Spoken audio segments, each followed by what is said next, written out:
그래도 되는 것입니까? 그래도 되는 것입니까? 라는 제목으로 말씀을 나누도록 하겠습니다. 오늘 묵상하게 될 본문의 말씀은 창세기 9장 24절에서 27절, 오늘은 좀 길게 보도록 하겠습니다. 함께 봅니다. 노아가 술이 깨어 그의 작은 아들이 자기에게 행한 일을 알고 이에 이르되 가나안은 저주를 받아 그의 형제의 종들의 종이 되기를 원하노라 하고 또 이르되 셈의 하나님 여호와를 찬송하리로다. 가나안은 셈의 종이 되고 하나님이 야벳을 창대하게 하사 셈의 장막에 거하게 하시고 가나안은 그의 종이 되게 하시기를 원하노라 하였더라. 아멘.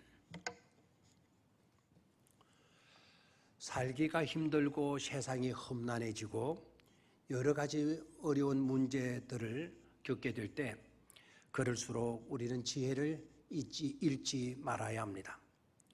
살아가노라면 우리가 많은 것들을 잊기도 하고 잃기도 하고 빼앗기고 놓치고도 하지만 그러나 잊지 말아야 하고 놓치지 말아야 하고 빼앗기지 말아야 할 것은 역시 믿음과 고마움과 위로와 격려와 사랑과 존경의 마음입니다.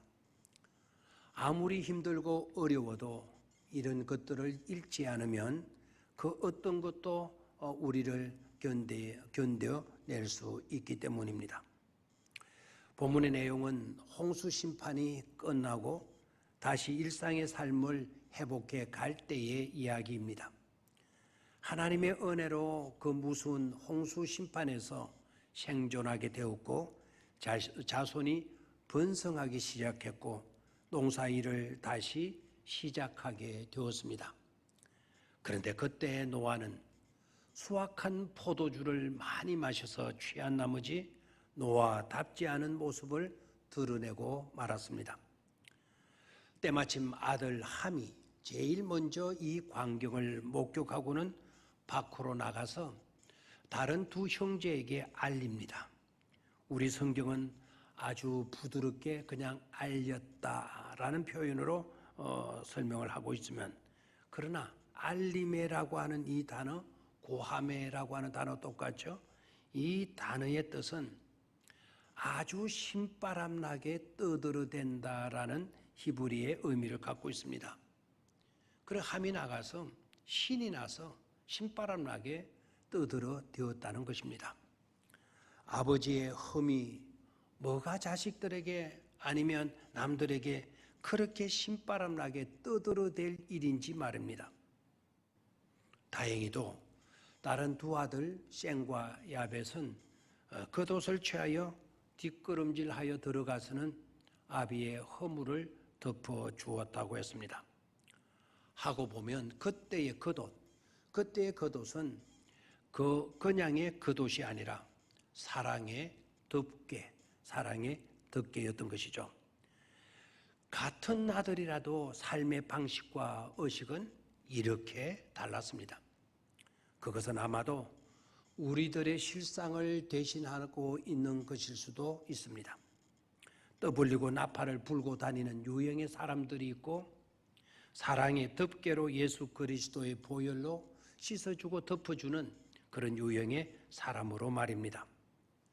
그런데 이해가 쉽지 않은 내용이 펼쳐지고 그래서 당혹스럽기도 합니다. 노아가 잠이 깨어 일어났던 일들을 알고는 함을 저주하는 겁니다. 셈과 야벳을 축복한 것은 이해가 되지만 함을 저주한 것에 대해서는 그렇지를 않습니다. 실수는 자기가 하고 그것을 떠벌리고 다녔다고 저주까지 한단 말인가? 그것도 원수가 아닌 아들인데도 말입니다. 아무리 남의 허물을 들추며 떠벌리고 다니는 것이 바람직하지 못한 행위이기에 한 번쯤 주의를 주는 것 정도가 아닌 한 번 저주하게 되면 자손 대대로 이어질 수밖에 없는 그런 저주를 했으니 말입니다. 자, 그렇다면 이 사건을 통해서 들어야 할 메시지는 무엇이며 깨달아야 할 것은 어떤 것들인지에 대해서 말씀을 나누도록 하겠습니다. 첫 번째는 우리는 모두 흠 많은 죄인이라는 사실입니다. 노아도 예외는 아니었다는 사실이죠.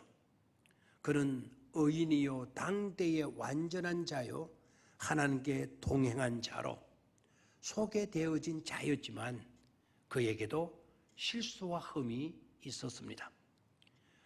로마서 3장 10절 의인은 없나니 한 사람도 없으며 라는 말씀이 실제적으로 여기에서도 입증이 되고 있죠. 로마서 3장 13절에는 모든 사람이 죄를 범하였으며 모든 사람이 죄를 범하였으며 안타까운 말씀이지만 그러나 그 말씀들은 다 사실이고 있습니다. 그러니 우리는 겸손해야 합니다. 누구도 누구의 흠과 죄를 정죄할 수 있는 형편에 놓여 있지 않습니다. 주님의 말씀처럼 우리는 죄 없는 자가 아닌 죄 있는 자이기 때문입니다. 너희 가운데 죄 없는 자가 돌로 쳐라. 아무도 치지 못했죠? 죄 있는 자였기 때문입니다. 절대로 남의 허물 앞에 나는 의인이냐 행세해서는 안 될 것입니다. 두 번째, 그것의 의미를 새길 수 있어야 한다라는 것입니다. 아담과 하와에게 있어서는 가죽옷, 그 가죽옷의 의미가 중요했죠. 하나님께서 그 옷을 입혀 주었습니다. 노아를 덮은 겉옷도 아마 가죽옷이었을 것입니다. 또한 구약 히브리어로 속죄라고 하는 말, 속죄라고 하는 말과 덮다라고 하는 말이 똑같은 단어입니다. 히브리어로 카파르라고 해서 속죄라는 의미도 있고 덮개라는 의미도 있습니다. 너나 할 것 없이 우리는 이런 은혜로 살아가는 존재임을 분명히 깨달아야 될 것입니다. 세 번째로 우리에게 주어진 본연의 사명을 잊어버리지 말아야 된다라는 것입니다. 우리에게 주어진 본연의 사명을 잊어버리거나 저버리지 말아야 한다는 것입니다. 자, 그렇다면 우리에게 주어진 본연의 사명은 뭘까요? 그것은 하나님의 사랑, 이웃사랑. 하나님을 사랑하고 이웃을 사랑하는 것이 우리의 본연의 사명이죠. 정죄와 심판과 떠벌리는 것이 아니라 사랑입니다. 그래서 베드로 사도는 이렇게 우리에게 교훈합니다. 베드로전서 4장 8절입니다. 무엇보다 열심으로 사랑할지니 사랑은 허다한 죄를 덮느니라. 무엇보다 열심으로 사랑할지니 사랑은 허다한 죄를 덮느니라 라고 말입니다. 이런 사명에서 이탈되어서는 안 됩니다. 마지막 네 번째는 그의 좋은 점을 잊지 말라는 겁니다. 그의 좋은 점을 잊지 말라. 그의 좋은 점을 잊지 말라는 것입니다. 즉 오늘의 허물을 보는 것 때문에 지난날에 훌륭했던 점, 아름다운 좋은 일들을 잊어버려서는 안 된다는 것이죠. 오늘 포도주를 마셔서 폭주한 일로 부끄러운 모습을 보였다고 지난날에 노아가 행한 일들을 망각해서는 안 된다는 사실입니다. 그것을 망각하면 역사는 의미가 없어지고 맙니다.